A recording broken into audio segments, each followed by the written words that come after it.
साथियों नमस्कार। मैं राम प्रताप सिंह कुशवाहा। हमारे चैनल ज्ञान एंड नॉलेज में आप सबका अभिनंदन है, स्वागत है। और हमारे चैनल के विशेष प्रोग्राम मंथन, कौन सा मंथन? वही समुद्र मंथन, जो विचारों का मंथन इस दुनिया में सबसे पहले सुर संस्कृति और असुर संस्कृति में हुआ था। वही मंथन हम लोगों के दिमाग में, विचारों में हमेशा क्रियाशील रहना चाहिए और वास्तव में समुद्र मंथन इसी बात की प्रेरणा देता है।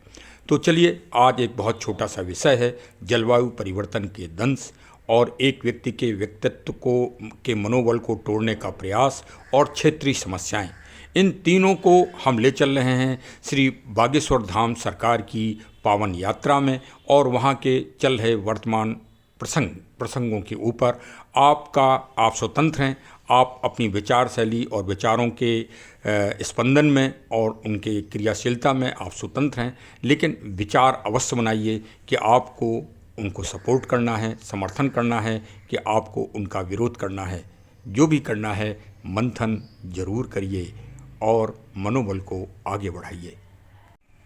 यद्यपि इंग्लिश विषय का मैं पोषक नहीं हूँ और इंग्लिश मेरी बहुत कमज़ोर थी, लेकिन फिर भी एक उक्ति मुझे याद है श्री विलियम वर्ड्सवर्थ की, the child is the father of the man.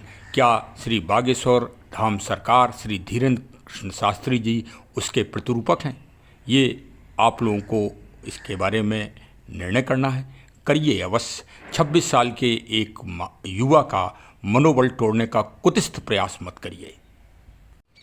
मैं आप सभी सीनियर सिटीजन लोगों से और सभी लोगों से पूछ रहा हूं कि आपने अपने हाथ से आज तक कितने पौधे रोपित किए, और वास्तव में ज़रा आप तार्किक रूप से सोचिए कि आप दिन भर में कितने रुपए की सांस लेते हैं, ऑक्सीजन कितने रुपए की लेते हैं। इसके कर्जदार कौन बन रहा है? आप ही तो बन रहे हो। आप प्रकृति से कर्जा ले रहे हो। बाबूजी, आप धोखे मत रहो।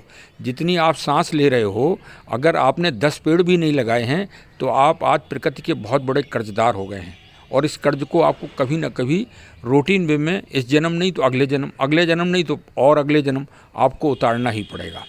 तो इस दृष्टिकोण से भी अगर श्री धीरेन्द्र कृष्ण शास्त्री जी 11 लाख पौधे उस बंजर ज़मीन में लगाने का प्रयास कर रहे हैं जहां एक बाल्टी पानी मिलना दुष्कर है। मैं देखिए, अभी आपको वहां की पानी की स्थिति सरकार ने क्या कर रखी है व्यवस्था, मैं वो बिल्कुल तटस्थ रूप से दिखाऊंगा। रास्ते में महिलाएं किस तरह से गगरी में पानी भर के जा रही हैं, ले जा रही हैं, मैं आपको वो चित्र दिखाऊंगा और वो पिछड़ापन दिखाऊंगा, और पानी जहाँ नहीं है वहाँ जीवन कैसे संघर्ष में हो सकता है, मैं इसको भी साकार। अब तो देखिए 75 साल हो गए देश को आज़ाद हुए, अब तो इन बातों को हम कह ही सकते हैं कि योजनाएं क्या कागज़ों में बन रही हैं कि प्रैक्टिकल भी बन रही हैं।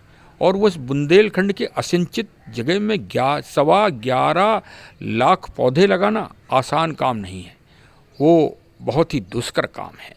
और वास्तव में वो श्री दशरथ मांझी जी की तरह एक अखंडनीय कार्य है और बहुत ही दृढ़ कार्य है।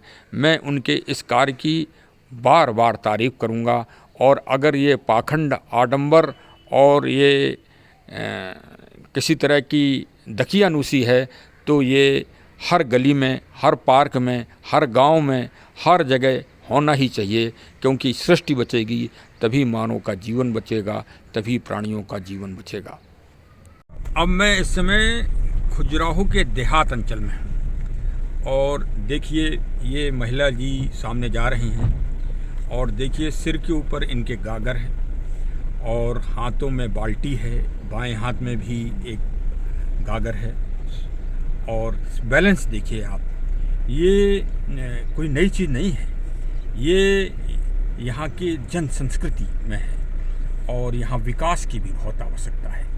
यहाँ भारत सरकार की जो योजनाएं चल रही हैं, घर घर जल पहुँचे, पानी पहुँचे, वाटर पहुँचे, उसके लिए अभी यहाँ अपेक्षित है, विकास अपेक्षित है। मध्य प्रदेश सरकार को विशेष ध्यान देने की आवश्यकता है। देखिए, ये भी दिखना आवश्यक है। मैं भारत के स्वतंत्रता के आधुनिक काल में अगर किसी व्यक्ति विशेष से सबसे ज़्यादा प्रभावित हूँ तो वो श्री दशरथ मांझी जी मेरे आदर्श हैं। उन्होंने भी जब ये अखंड प्रयास किया था रास्ता निर्माण का, तब उनको भी लोगों ने कहा था कि ये पगला गया है। अगर ऐसा पागलपन किसी को हो रहा है तो वो हमारे लिए एक आदर्श और महानता का प्रतीक है। क्या वही श्री बागेश्वर सरकार श्री धीरेन्द्र कृष्ण शास्त्री जी को हो रहा है? क्योंकि वो हर संबोधन में यही उच्चारण करते हैं। पागल शब्द का उच्चारण और ठठरी बंधो, दो उच्चारण उनके बहुत ही आदर्श हैं। इनका रहस्य तो वही बता सकते हैं कि वो इनको क्यों बार बार कहते हैं, लेकिन मुझे आभास हो रहा है कि शायद सृष्टि और प्रकृति, पर्यावरण और पेड़ पौधों की रक्षा के लिए ही वो बुंदेलखंड ऐसी मरुभूमि में, और जो वीरों की भूमि कही जाती है, जहाँ वीरता एक आदर्श के रूप में रहा है हमेशा, वहाँ पर शायद वो शीतल छाया प्रदान करना चाह रहे हैं अपने कर्म योग के द्वारा।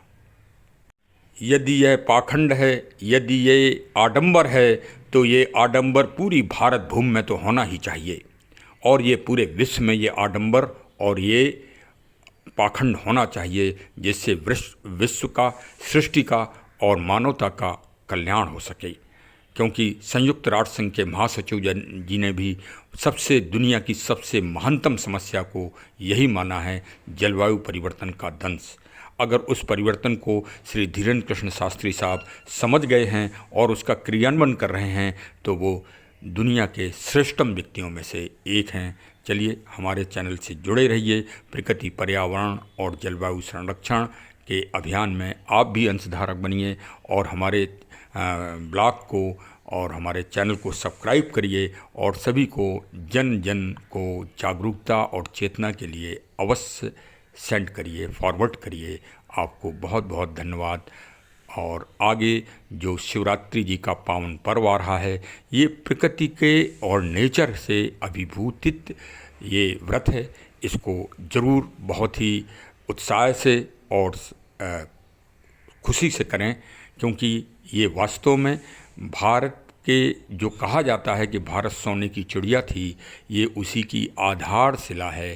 शिव जी के जो प्रतीक चिन्ह हैं, लिंग जो शिवलिंग के रूप में हैं, वो साधारण नहीं हैं। वो इस मिट्टी तत्व और पृथ्वी तत्व और जो पांचों तत्व हैं प्रकृति के, उनको मजबूत करने का ये एक महाविज्ञान, विज्ञान नहीं, ये महाविज्ञान, जो अभी जनसाधारण लोग उस महान ग्रंथ, उस महान विज्ञान को अभी समझ ही नहीं पा रहे हैं, वो महाविज्ञान है।